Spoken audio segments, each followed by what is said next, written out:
So next we will welcome our next fellow, Professor David Bieri, who will be talking about affordable housing and how theory matters. So David, whenever you're ready, take it away. All right. Hello, everyone. Can I be heard? Yes, all good. Excellent.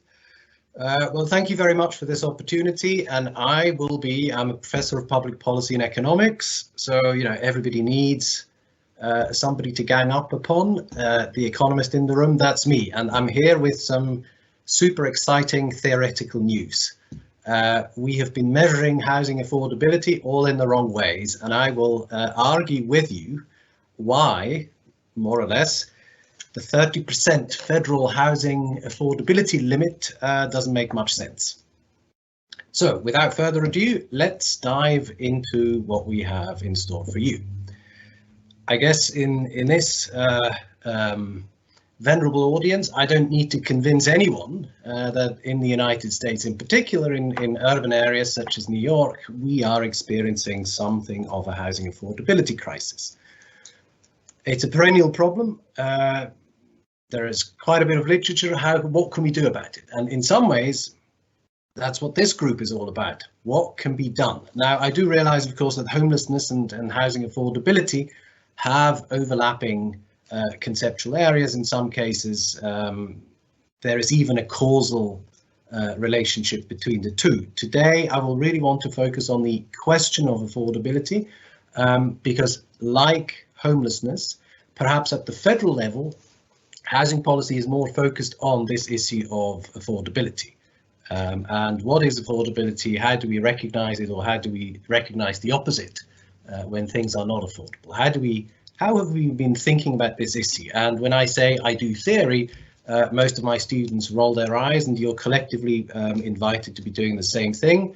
But there is a point for theory because sometimes it helps us to think with a little analytical distance, which doesn't mean that we're not passionate about subject areas, but it affords us a certain amount of analytical clarity.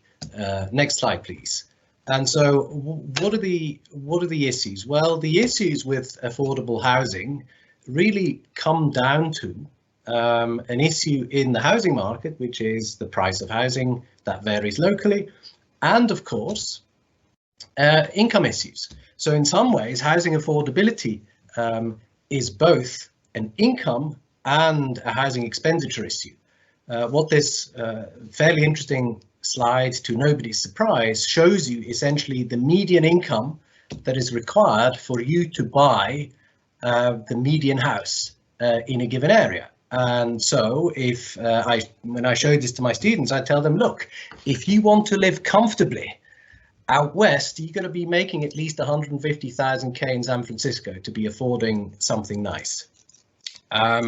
We know that nominal wages are not necessarily adjusted for real incomes, and so the issue of how affordable housing is varies greatly across the nation, which makes the challenge to federal housing policy even more complex.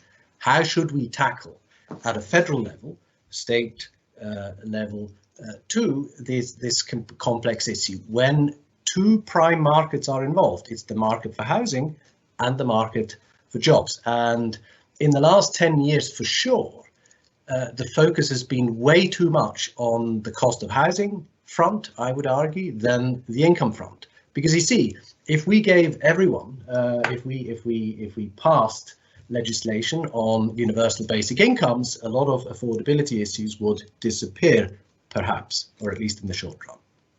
Next slide.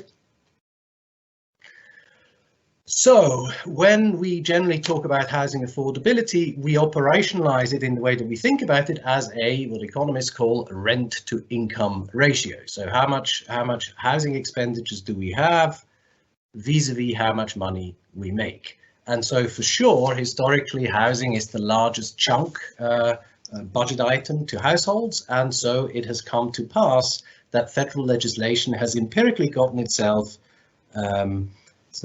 fixated on the 30% mark. So any rent to income ratio that's beyond 30% is really deemed unaffordable. And federal programs, such as, for instance, the Housing Choice Voucher Programme, they actually operationalised that 30% rule, which means in a given metro area, the feds define fair market rents, and then if you qualify for the programme, you pay only up to what would constitute 30% of your income. Everything else is paid for by federal dollars. In some ways, economists have never liked this. And I'm going to try to argue, perhaps unsuccessfully, the case to you why this is. Because whilst we all care very deeply about people having a roof over their heads, we also ought to be caring, as I'll argue in a bit, that everybody gets similar treatment, irrespective of where they live. In other words, why should federal housing policy discriminate against people who can't afford to live decently when they don't live in an area that's extremely expensive? And so what has happened over the last 30 to 40 years is that the fixing of the 30% limit has essentially imposed universally across the country, irrespective of large differences in the cost of housing, a sort of limit on what people can get. And the problem with this is that it imposes, in some ways, a universal rule on households how much they should and ought to be spending on housing, irrespective of the variegated geography of the United States. And so that means criticism, there's the bullet point of criticisms, a lot of welfare programs ought not to be tied to local price levels, because it means ultimately that the higher price level areas suck up more of the money. The other thing that affordability metrics conflate, in addition to income inequality, is of course the problem of amenity consumption. And I want to spend a few moments just to clarify what we mean by this.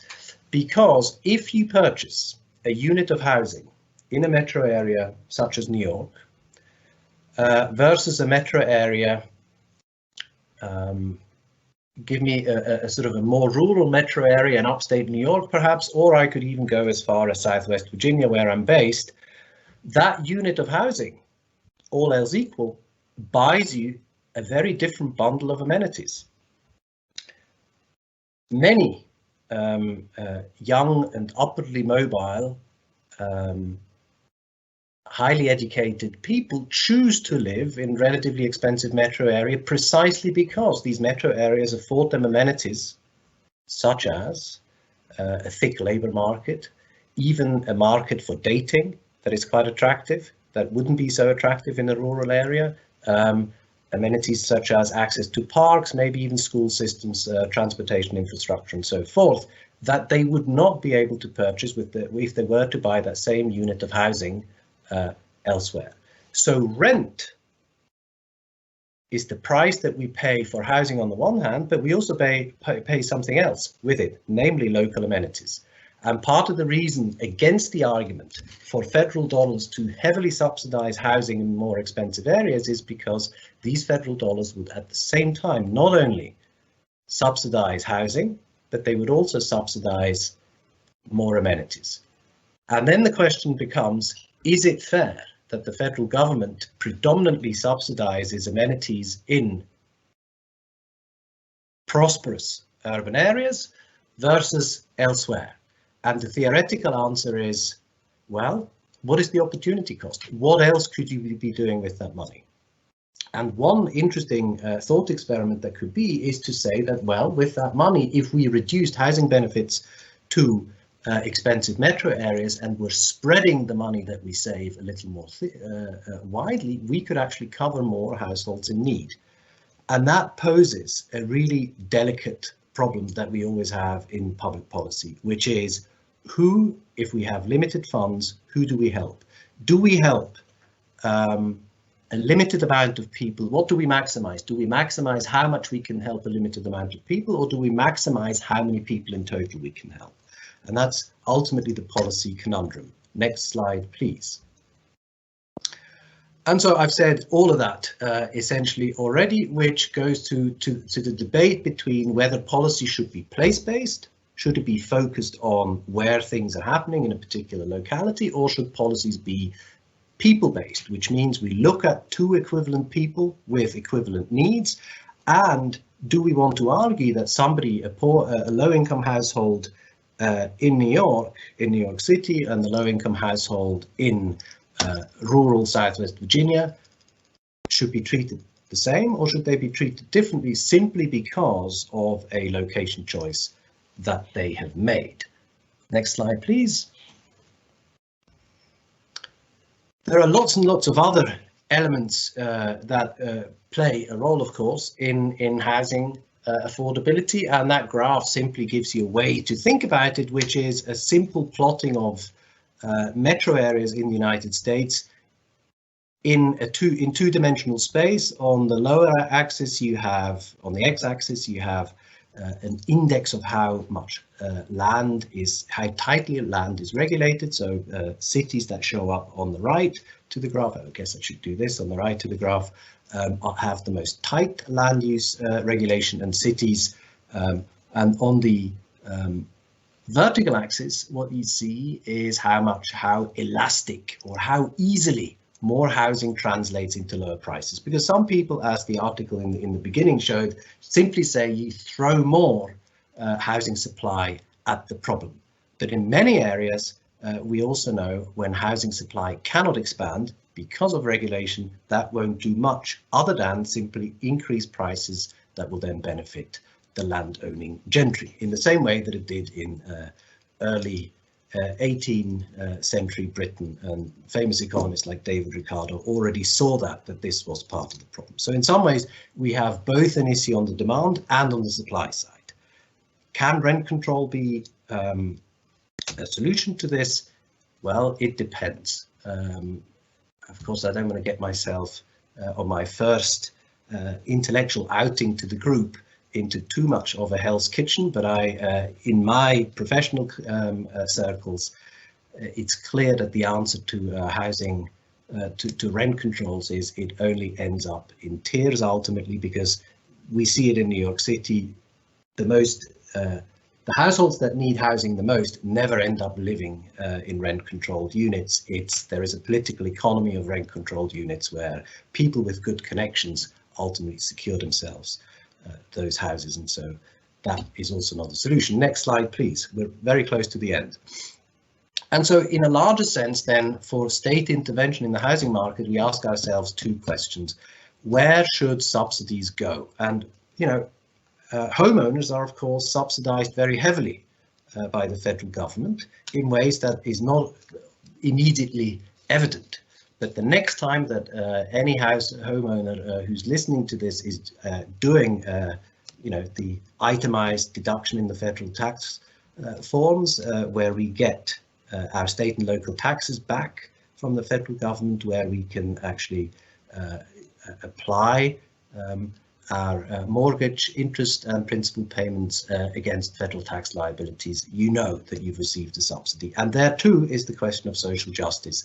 It turns out that the highest subsidies go to the most expensive places, and in that sense that the US is a very bi-coastal nation, that these types of subsidies go to New York and metro areas in California. And so the question is, where does that leave the social justice for the rest of the country? Next slide, please. When we calculate the same thing for where housing subsidies go for tenants, we see more or less the same thing, that the size of the annual housing assistance payments, and that should sort of be common sense to see why this is the case, they end up happening in areas that have the highest per capita expenditures vis-a-vis what households spend on local amenities. And so again, federal housing policy privileges already expensive crowded areas such as New York and the Californias. Now, in that sense, of course, I'm quite used to getting very severe and passionate pushback from colleagues to say that, well, then what does that mean? Are you suggesting that we should essentially let people eke out horrible existences in metro areas, or even worse, encourage them to go and live somewhere where it's more affordable? And the answer is not necessarily, but at least when we want to fix the system, we should be prepared to be entertaining complicated and difficult questions. And I feel that in this day and age where we are so quick to seemingly understand what's happening, we need to look behind the scenes and also see who's ultimately benefiting from vast amount of money that the federal system is handing out. Not enough by some instances or some accounts, but certainly too much by others. Next slide, please. And so the federal government once, under the Obama administration, created a valiant effort to redefine our conceptualization of housing affordability by including transportation. Some of my colleagues have already mentioned that in their presentations, that transportation, actually getting from A to B, with the fact that many low-income households in large metro areas don't work where they live, transportation is a big factor. And so housing affordability in the conventional sense is actually a red herring. We're not necessarily seeing what hurts households the most. And so HUD has begun a conversation to start talking about location affordability that looks at the share of income spent on both housing and commuting as a measure of affordability. And one thing that's interesting, and this is my final slide, please. Oh, no, it isn't. Well, it's the penultimate then.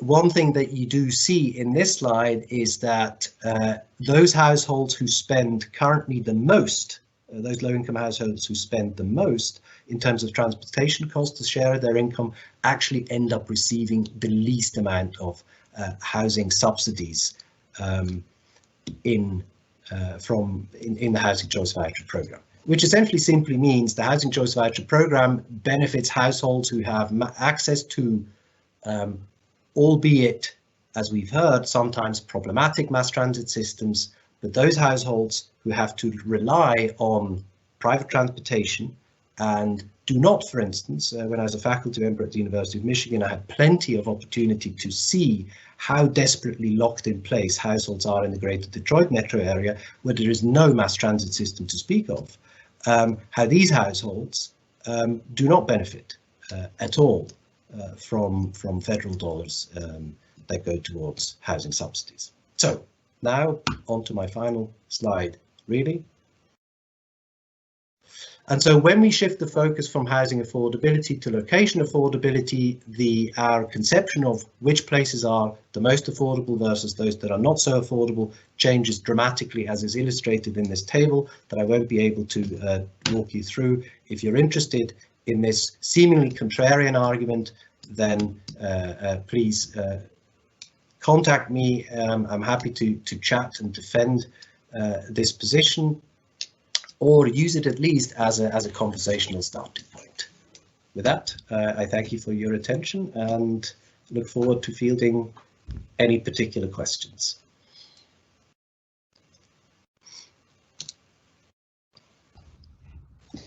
Thank you so much, David. We did actually have a question come in. So, in what ways do the tax credits for developers hinder rather than help with the creation of affordable housing in the areas in which they most needed? Well, in the same ways that we are learning that market-based systems don't always produce the best results.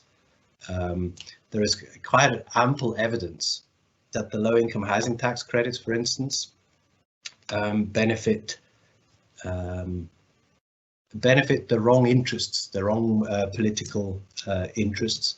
Housing, if we stick, for instance, on the low-income housing tax credits, a lot of these credits are actually, because they're tradable, they're actually used by banks to get away with things that they do that should penalise them against their compliance with the CRA, the Community Reinvestment Act. And so the system is being gamed, and because it's being gamed, we need to understand its internal mechanics a little better. And in some ways, if you want to know what my mission in life is then to render visible what these mechanics are.